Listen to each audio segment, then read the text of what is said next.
thank you so much for your time and attention and for spending this morning with us. The interesting conversations continue. I'm Andrew Sollinger. I'm the CEO and publisher of Foreign Policy, and I'm absolutely thrilled to be joined by Senator Jeff Merkley here, to my left, to your right, and we're going to talk a little bit about renewable incentives versus fossil fuels. So if you would please take your seats. Thank you so much. So to kick off, President Biden has implemented vast incentives for renewable energy investment via the IRA and other vehicles. But at the same time, he also approved a massive Alaskan drilling project called Willow, to which you tweeted, "Wrong on every level," I think was the short term you used. So I'd like to ask you to tell us a little bit about your thinking there, and specifically which matters more: cutting fossil fuel demand by encouraging consumers to shift to renewables and investing in renewable energy and electric vehicles, or tamping down on supply by preventing oil and gas drilling in the United States. It's clear that the Biden administration leans towards the former, and I think it's safe to assume via your tweet that you think it might be the latter, or is it both? Would love your views on that, if you could share. Yeah, my tweet was actually a very mild version of saying just how wrong the Willow project is. If we think about the challenge to our planet, we have to have a very rapid conversion from fossil fuels to renewables. And anyone who's checked out the carbon dioxide curve can see that after 20 years of intensive conversation, humanity has not yet begun to touch its upward acceleration. There is no leveling off. There is no decrease. In fact, we are putting more carbon dioxide into the atmosphere last year than any year previously. So you have to electrify everything with renewable energy. And in the course of doing it, that's a pretty simple idea: electrify everything with renewable energy. But if you build new fossil projects, what you're doing is you are writing into the next generation, for at least the next 50 years, a huge role for fossil methane gas, which is a calamity on every level. Methane is far worse than carbon dioxide, ounce for ounce, in terms of climate. And if you think about this all-of-the-above strategy that Biden is implementing, what you're saying is there's going to be a massive new fossil project that will put massive amounts of carbon dioxide and methane into the atmosphere because the natural or fossil gas system leaks enormously. You're saying basically the planet's done. We're going to not only put this massive amount of global warming gases into the atmosphere, but we're going to create an industry that will lobby politically for those to continue for yet another generation after that. And humankind simply can't afford to do that. For us to tackle this tragedy of the commons, we have to have nations throughout the world work together. So here's John Kerry traveling the world saying, Indonesia, don't use your coal. India, stop importing coal from Australia. And what do you think they look at and respond? Why should we stop using our coal when you're doing vast new fossil projects in the United States of America? And it's the United States of America that has a much bigger footprint per person than Indonesia and India. So America, to solve this tragedy of the commons, has to be a leader. We have to be willing to have the power of our example. And doing the Willow project or massive new leases in the Gulf destroys any authority, moral authority or persuasive authority we have in the world, and that cannot afford to happen, and that's why the Willow project is a massive mistake on every level. So you're right, that was a very mild tweet that you authored. We are foreign policy, so let's talk a little bit about the global production level. Carbon, oil, fossil fuels, it's a leaky business. And not a leaky business in that we spill it all over the place, which we do anyway, but more so, if we don't produce the oil and gas, won't that just move somewhere else in the world and other nations will produce it? Yes, Secretary Kerry is traveling the world imploring others not to, but there's no pact in this regard, and there obviously are monetary rewards involved and demand as well. How do you solve for that leakage?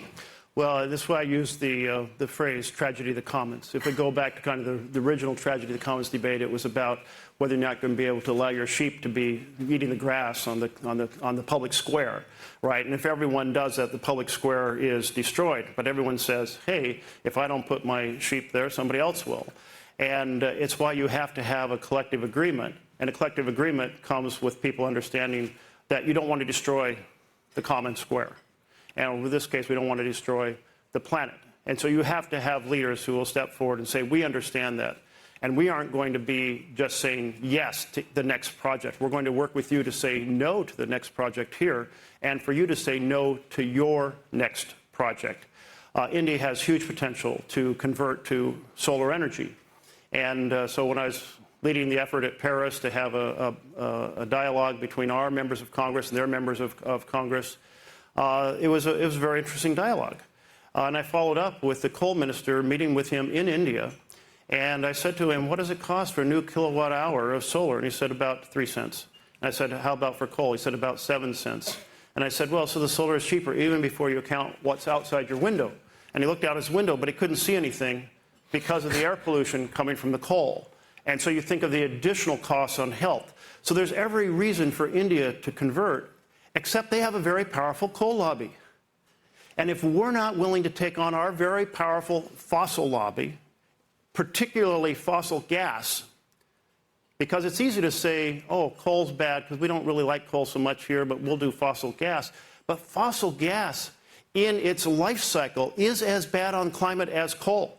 And so there's a major myth put out by the fossil gas industry saying, oh, no, it's clean, it's not as damaging.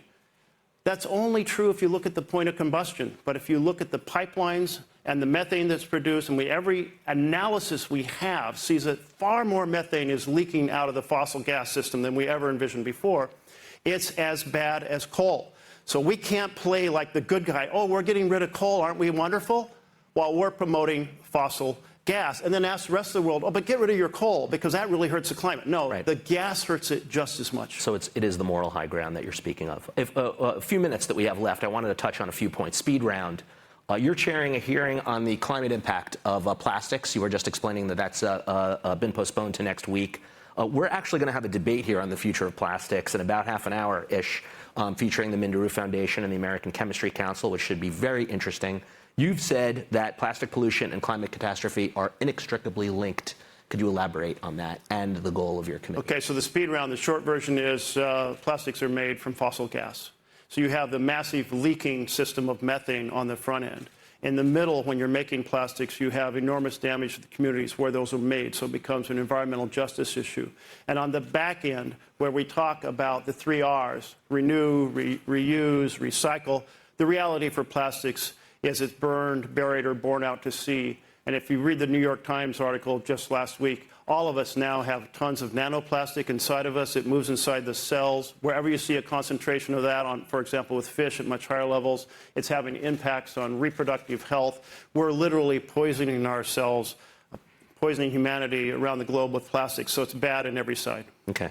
Next on the speed round, green hydrogen. We're also going to have a discussion around green hydrogen later today. You, Senators Markey, Sanders, and Warren, sent a letter to Energy Secretary Jennifer Granholm urging DOE guardrails to ensure IRA investments promote clean hydrogen.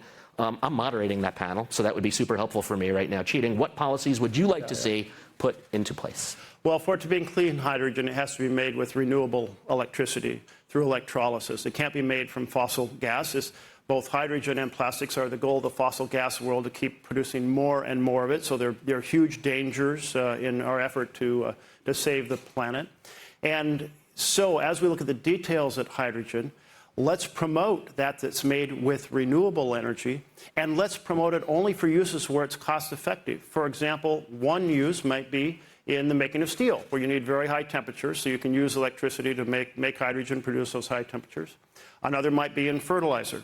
But if you're using it to make electricity, it makes more sense to go from renewable energy directly to an electric motor rather than convert it into hydrogen and then use the hydrogen to make electricity. You have huge losses. So if we don't do this right, we will simply make the fossil problem worse. Last question. You have mentioned in past that you would like President Biden to declare a climate emergency. Do you still feel that is the case? Absolutely. Now more than ever. You know, if we go back to the comment from the United Nations General Secretary, what he said is that if we do new fossil fuel projects, it's death for the planet. And he said, we have a moral responsibility to do no new fossil projects. Or if we go to the UN climate panel, they called it code red. You know, things are burning down. And so we are at that point where we have to think of it in those terms. We should be thinking about a Solar America project where we're making billions of solar panels in the United States. To meet the goal of 2035 that President Biden has laid out, you would have to build 3.5 first solar plants, the largest solar manufacturing plant in America. You'd have to build 3.5 of those every year between now and 2035. Well, it's a hell of a lot of jobs, and it's a hell of a lot of American manufacturing. Why not associate renewable energy with good jobs? Why not associate it, and by that I mean union quality jobs? Why not associate it with made in America? These things will reinforce that transition that we have to make so quickly from a fossil economy to a renewable economy. Fantastic. Let's see if the IRA can start achieving that. Ladies and gentlemen, Senator Jeff Merkley, thank you so much. Thank you all. Thank you.